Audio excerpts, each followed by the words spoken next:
নমস্কার বন্ধুরা, এখন আমি এসেছি সোদপুরে।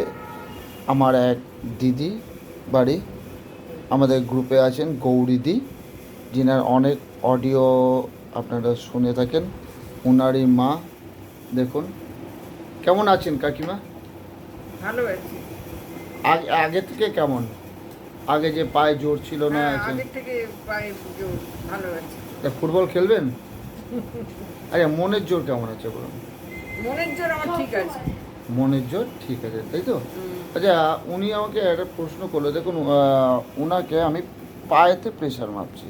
তা উনি আমাকে প্রশ্ন করলেন যে দাদা, পায়েতে কেন প্রেশার মাপছেন? এটা আবার মাপা যায়?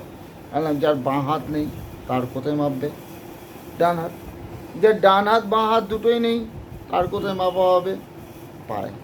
যার ফলে হাতেও যেমন প্রেশার মাপা হয়, পায়েতেও প্রথম বাঁ হাতে মাপা হয়, এবং মেজারমেন্ট ঠিক পাওয়া যায়।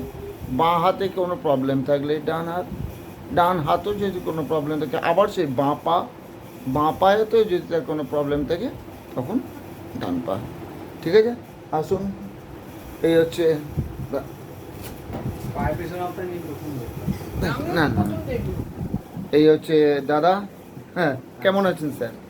ভালো আছি, নমস্কার। আর এই হচ্ছে ইয়ে না। নমস্কার। হ্যাঁ, ভালো আছি। ভালো আছিস? আচ্ছা, আসুন। মাকে ডাকে একটু। মা কই রে? ও ইঞ্জেকশন দিতে ও আচ্ছা আচ্ছা, ঠিক আছে ঠিক আছে। হ্যাঁ, এই রাখছি। ভালো থাকবেন।